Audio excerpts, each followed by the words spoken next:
saludo a la comunidad zipaquireña que nos acompaña aquí, en especial a las madres y lideresas del Bolívar 83 y de otros barrios. Aquí las veo en primer fila. Pongan, a ver, vamos a mostrarles a la televisión la gran coalición de mujeres que aquí forjamos este barrio. A ver, para acá, para acá. Miremos para allá, que allá es donde están las cámaras. Ya casi les alcanzo en las canas, pero hace 34 años se fundó este barrio, luchando. Aquí no nos regalaron ni un peso. ¿Cuánto? 41. 7, 17 y 24. 17 y 24 ya son 41, vamos para 42 de estar luchando, porque en este barrio comenzó una lucha, ya veníamos desde antes. Aquí se nos quedó en el camino Jesús Cuevas, que no conoció el barrio, Pacho Vargas y el gordo Gonzalo Suárez, que ya no nos acompañan, se nos quedaron en el camino. Ahí vamos, así es la vida. Borbón, ¿no? Borbón estuvo preso conmigo, no sé quién más estuvo preso conmigo aquí. Jaime Gómez, pero varios. Todo porque la gente pobre tuviera una casa donde vivir. 42 años y no hay escrituras, dicen aquí. A ver, ministro, yo creo que nosotros podemos meternos en eso, si el alcalde no lo ha hecho. A ver, ¿dónde está la carta del pueblo? Pásamelo, pásamelo.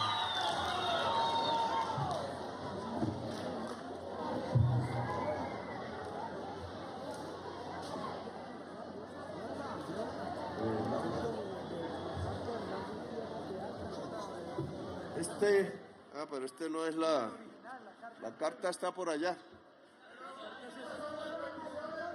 Estas son peticiones del barrio. Vale. Gracias.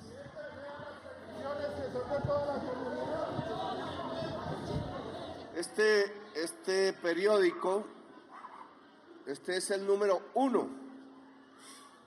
Dice aquí, este es de julio de 1980.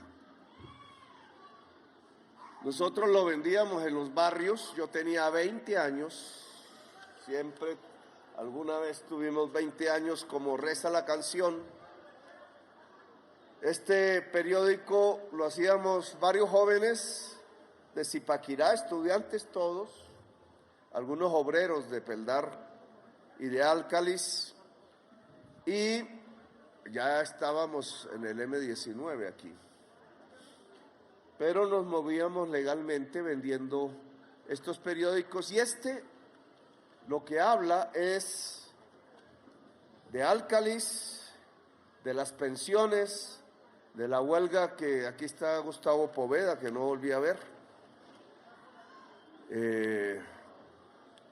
y del barrio que teníamos que formar, porque no había techo en Zipaquirá, eran muchos los destechados. Aquí demuestro que nosotros, antes de ser políticos, éramos periodistas.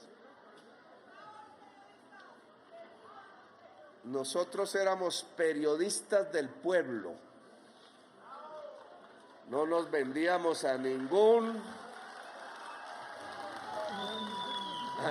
empresa corporativa, éramos periodistas libres.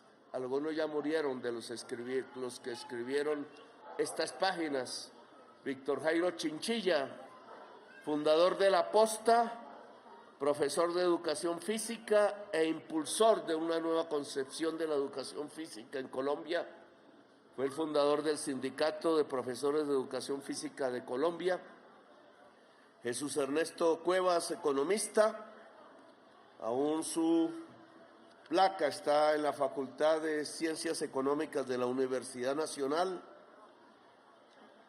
Francisco Vargas, trabajador de Peldar, sindicalista, murió acompañándome en el Congreso de la República. Y muchos otros y otras hicieron este periódico. Fuimos periodistas libres. Después fuimos a parar a la cárcel. Pero bueno, este queda aquí, ¿cierto? A ver, la carta ya la leemos. Esta es una historia de la lucha popular, por eso quise venir. Sé que mucha historia ha pasado por aquí. Yo espero que el gobierno nacional pueda responder con algunas necesidades del barrio.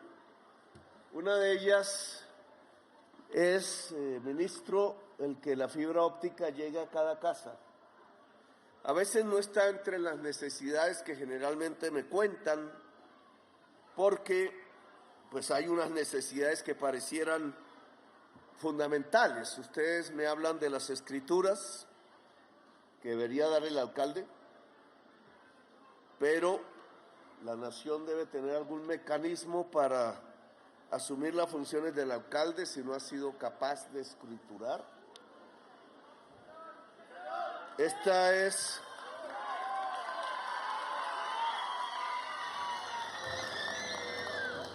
aquí la parte baja ministra, se ha calificado de alto riesgo. Lo hizo un compañero que fue del M19, después alcalde y cuyo nombre no quiero acordarme, Eber Bustamante. Y yo creo que hay que hacer un estudio a profundidad para saber si de verdad aquí hay alto riesgo, porque siempre me quedó la sospecha de que querían borrar la historia de estas luchas. Yo no lo siento, aquí llevamos 41 años, pero ministra, quiero que lo hagamos científicamente, técnicamente, para no tener ninguna duda. La seguridad del barrio, ha sido un tema que tiene que ver con el consumo de sustancias. Lo vi con unas personas muy jóvenes, mujeres, que quisieron hablarme de un barrio sobre el cual tomamos la idea de hacer que usted debe conocer, ministra. Se llama el Policarpa Salabarrieta en Bogotá, junto al San Juan de Dios. Esa es otra historia. En 1961, creo, un grupo de destechados que venían huyendo de la violencia en toda Colombia, violencia terrible, ahí quedaron 300.000 campesinos asesinados.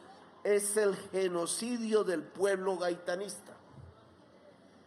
Y se tomaron los terrenos que eran del San Juan de Dios, precisamente, e hicieron el barrio Policarpa, que es un barrio taller, es un barrio de obreros y obreras de la confección. Y fueron pasando, ese barrio votaba por ustedes, ministra, como votaba por mí. Vota aún. Eso es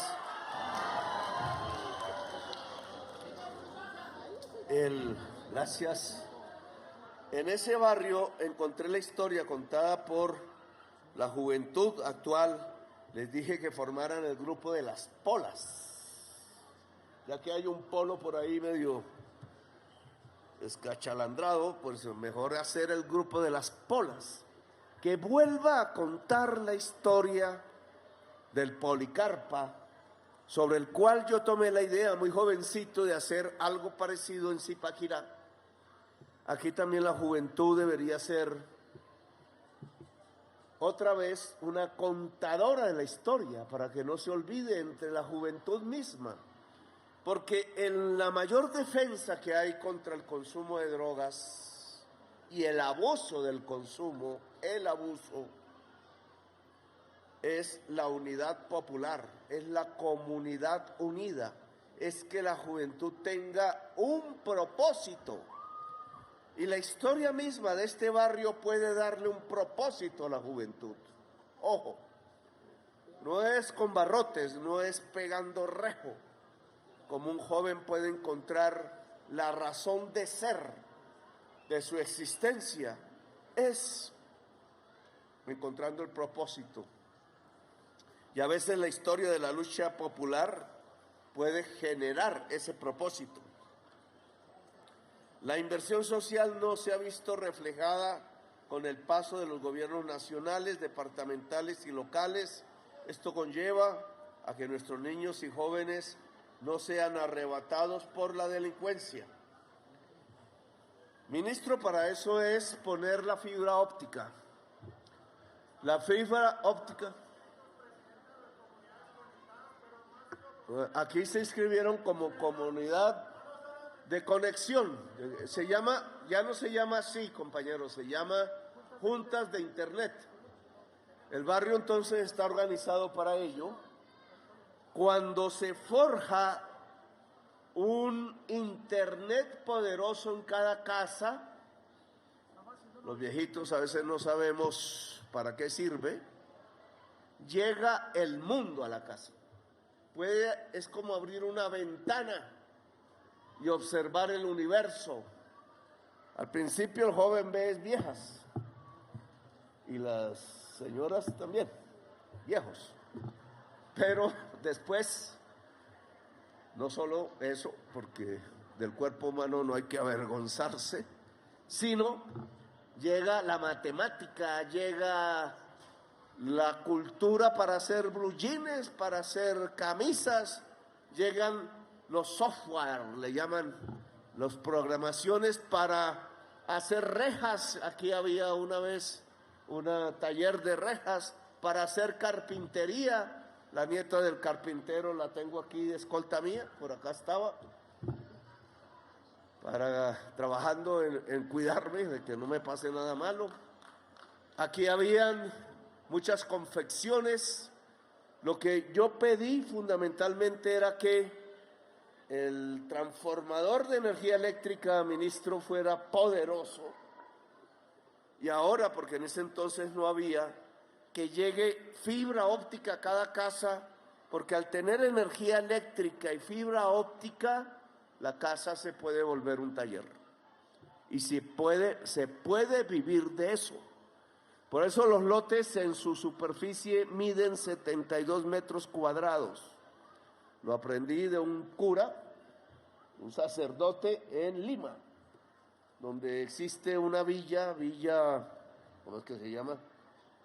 Villa Salvación, creo, que es media Lima, y los lotes grandes permiten que la familia pobre produzca ahí y se gane el sustento y pueda enriquecerse. Por eso pensamos aquí en lotes grandes, 72 metros cuadrados, que ya aquí son edificios, pero tiene que haber energía eléctrica y fibra óptica para lograr que se produzca desde el mismo barrio y vender y poder tener ingresos.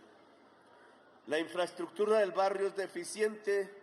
Teníamos vías con más de 35 años de atraso, donde gobiernos locales no han asumido su responsabilidad con la comunidad. Vamos tomando nota. Laura, aquí había un poco de gente que había que emplear. Espero que estén empleados. No sé. Sí, no sé, ¿usted está empleado? Nada, Borbón. Pura promesa. ¿Qué pasa con eso, Laura? ¿Qué pasó con Borbón? Venga, pase por aquí, hermano.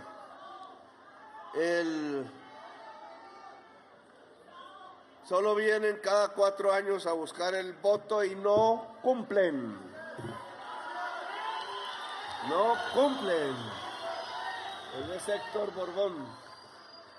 Para que veamos qué pasa con mis compañeros de cárcel. Si no es por Borbón, que me echaba chistes todos los días, no me aguanto esa vaina.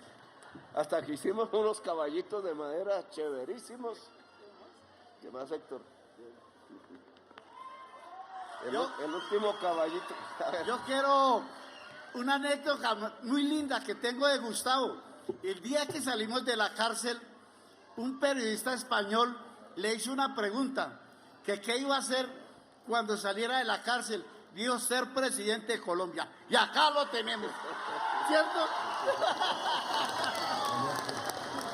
Hacíamos caballitos alados y me faltaba hacerle un ala al caballo cuando me dieron la libertad. Y yo me quería quedar ahí preso para terminar de hacerle el ala al caballo. Dios mío. Bueno, Héctor, entonces el ministro ha transferido 140.000 millones de pesos, ojo, para hacer la Facultad de Inteligencia Artificial en Zipaquirá.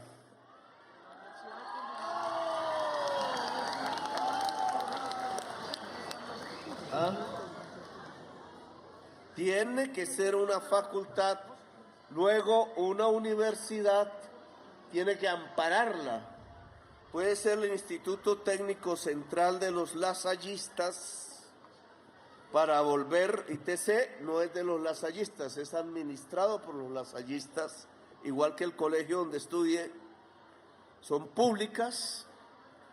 La idea es que el colegio donde estudió Gabriel García Márquez y yo estudié se convierta en colegio universidad y su complemento más grande sería la facultad del edificio, vale 140.000 millones de pesos, porque necesita de un internet fuerte, de un sistema de comunicaciones enorme para que la juventud zipaquireña, hombres y mujeres, puedan estudiar la vanguardia tecnológica del mundo.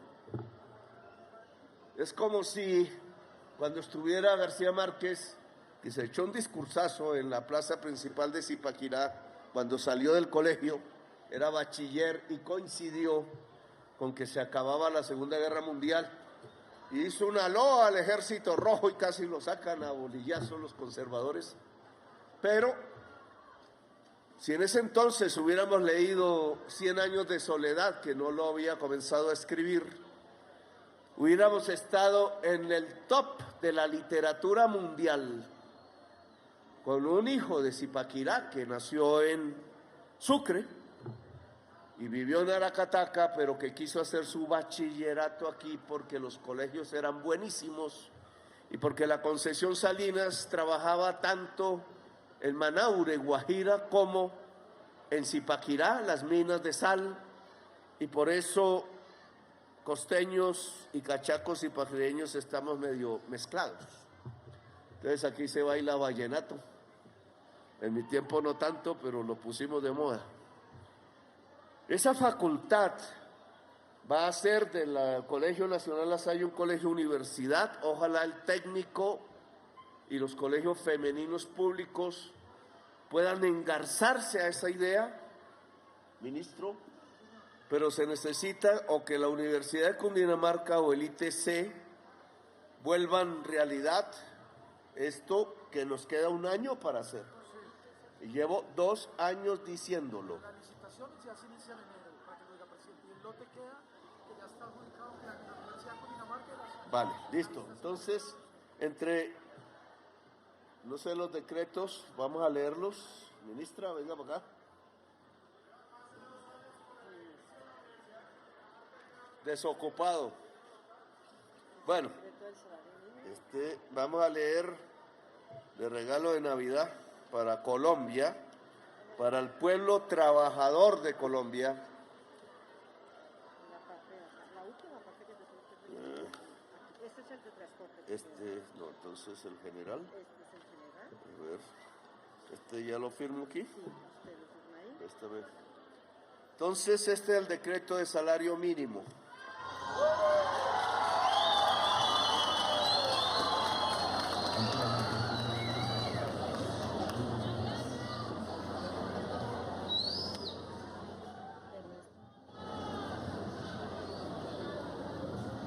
Este año la inflación, el incremento de precios, creemos, todavía falta una semana, va a ser del 5%.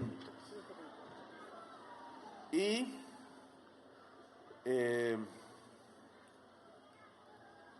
la inflación de alimentos, estas cifras son aburridas, pero hay que darlas, esperamos se coloque en 2.7% anual, quizás menos. Esta es la caída más grande en toda la OCDE. Nosotros somos miembros de la OCDE, que son como 50 países del mundo, los más ricos del mundo están ahí. Es la caída más grande de la tasa de inflación de alimentos de toda la OCDE.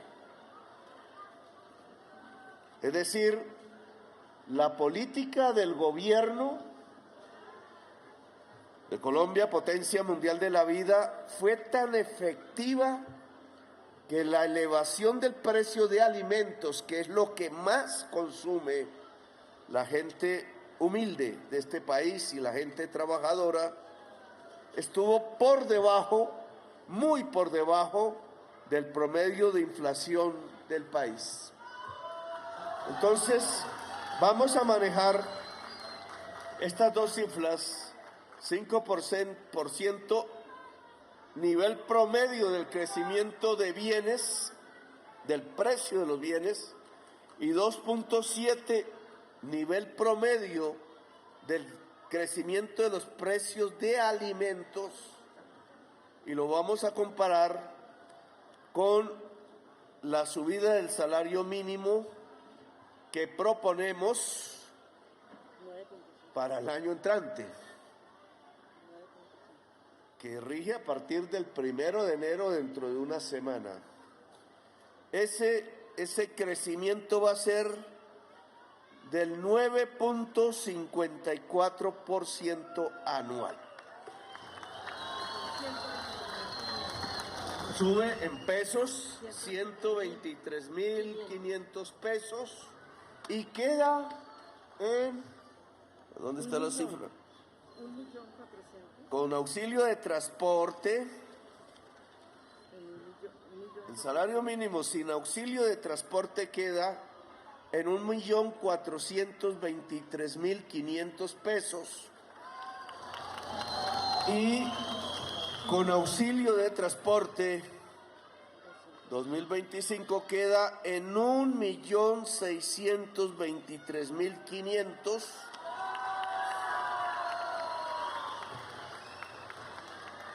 Significa que el salario real, porque la inflación el año entrante esperamos que se coloque en 3%, significa que va a tener un ascenso de 6.54% real, no nominal, sino real.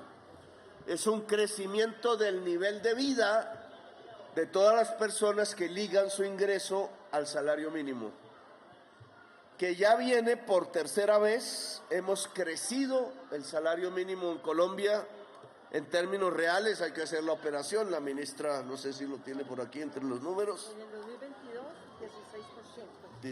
De nominal fue 2022 lo subimos 16%, 2023, 12%. 2023 12%, ahora 9.54%, pero en términos reales hay que hacer la cifra con la inflación de cada año.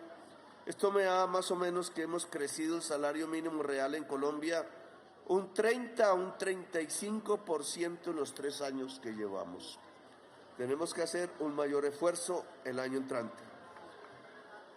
Dice el empresariado grande de Colombia, reunida en la ANDI, la SAC,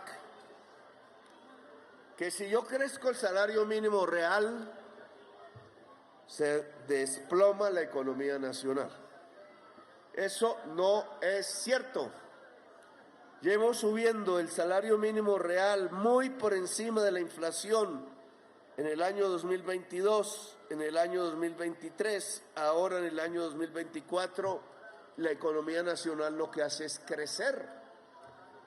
La recibimos casi en recesión, va para un 2% y esperamos un 3% el año entrante.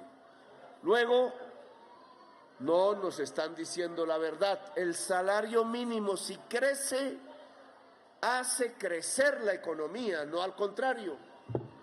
no es con trabajadores esclavos como crece la economía de un país, es con trabajadoras y trabajadores que ganen, que tengan dignidad en su vida, como crece la economía de un país.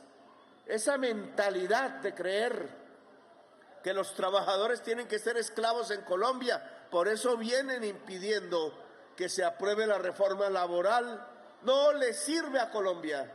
Nos ha condenado a la miseria, nos ha condenado a ser la sociedad más desigual socialmente del mundo, nos ha condenado a la violencia, nos ha condenado a una juventud que en su mitad por lo menos no tiene lugar en este país, no tiene espacio, le toca dedicarse quizás a vender el cuerpo, quizás a irse del país, quizás a disparar. Así que la tesis, señor Bruce, suya es una soberana y profunda mentira. Colombia va a crecer más si hay dignidad para el pueblo trabajador, si hay ingresos superiores a la inflación y crece el nivel de vida de la gente, si podemos sacar mucha más gente del hambre. Subí el salario mínimo en el 2022 16% y la consecuencia fue que 1.600.000 personas en toda Colombia salieron del hambre, salieron de la pobreza monetaria, que 1.100.000 personas salieron de la pobreza extrema y que 2.500.000 personas en toda Colombia salieron de la inseguridad alimentaria moderada y de la inseguridad alimentaria extrema. Hemos sacado gente de la pobreza y del hambre y fue subiendo el salario mínimo, principal factor entre otros, porque la caída de la inflación en alimentos nos ayudó muchísimo. Esperamos que las cifras del 2024, que ahora termina, sean mejores que las del 2023 y podamos llegar a 5 millones que saquemos del hambre en Colombia y podemos llegar quizás a 3 millones de personas que salgan de la pobreza. Si la Corte Constitucional permite que la reforma pensional sea, y hoy firmé un decreto, ministra, para que las gentes puedan escoger ahora si se quedan en fondos privados de pensiones que no dan pensión o pasamos a un sistema público que permita que al menos 3 millones de viejos y de viejas mayores de 70 años puedan tener pensión, bono pensional en este país. Para julio del año entrante, este programa que queremos mucho, si la Corte Constitucional lo permite, podrá ser una brillante realidad en Colombia, porque quizás sea el momento en que la Constitución del 91, por el cual este barrio luchó y votó, por el cual mis 3 amigos que murieron en el camino lucharon y votaron algunos, por el cual las trasnochadas en estas calles cuidando el barrio, armados o no, porque lo estábamos y dejamos esas armas, cuidando que se pudiera hacer el alcantarillado en 15 días, como lo hicimos, cuidando que los ladrillos se pudieran poner los que podían comprar el ladrillo, o que la tela paró y pudiera cubrir a los niños del frío que hacían esta tierra en la noche, cuidando que los campesinos de Yacopí, compañero, póngase de pie, Saúl, habían 3, ¿dónde están? Marcolí, por ahí están, compañero, ¿cómo está? Yo les decía los Yacopíes, porque me fui una noche acompañado por uno de ellos hasta Jacopí, a una vereda que se llamaba ¿cómo? ¿Cómo? No alcanzo a ir aquí. ¿Cómo es? Ipama. Mipama. Me dormía allá en la casa de un campesino. Yo era un jovencito, tenía 21 o 22 años tenía. Y allá vi todo el filo que se veía al frente de montaña, todo con hogueras. Yo al principio pensé que era una celebración de Navidad y era que los macetos estaban quemando los ranchos de los campesinos, sacándolos de Jacopí. Algunos de ellos vinieron aquí y aún viven aquí, resguardados por el poder popular en Zipaquirá, por nuestra lucha. Que eso ojalá sirva de ejemplo, no solamente para volver a Jacopí, porque hay que lograr que Jacopí sea tierra de paz y los desplazados de la violencia quizás puedan volver a tener tierra y sus colegios puedan estudiar, puedan hacer que sus niños estudien, sino porque todo el Magdalena Medio, desde donde se llega desde Jacopí, por eso mataron centenares de familias campesinas, hoy vuelva a tener luces de campesinos cultivando la tierra y no esa oscuridad inmensa de las noches en donde no hay luces, porque la tierra pertenece a unos cuantos que mataron también al pueblo campesino galanista y comunista que habitaba en esa zona. El segundo genocidio político después de los gaitanistas, que no se descubre, el genocidio del campesinado galanista y el genocidio del campesinado comunista. Los comunistas aquí se volvieron evangélicos, pero bueno, eso es su libertad, es su libertad. Y creo que debemos devolver esa historia hacia que se pueda, en honor a esas víctimas de la violencia que murieron, construir dignidad. Jacopíes, gracias por estar aquí. Y a todas y todos ustedes, ministros, aquí se llega a cumplir la consigna de ese periódico que hicimos desde niños casi, Carta del Pueblo, dice palabra y acción, ¿cierto? Palabra y acción era nuestra consigna. Lo que se dice, se hace. Así que aquí lo que se dice, se hace. No son promesas vacías lanzadas al viento como el vallenato. Son palabras para ti, morenita, decía él. Son palabras al viento, no. Palabra y acción en honor de los luchadores y las luchadoras ya muertas del Bolívar 83. Vamos a firmar el decreto, espero que no lo haya mojado. A ver, ¿dónde?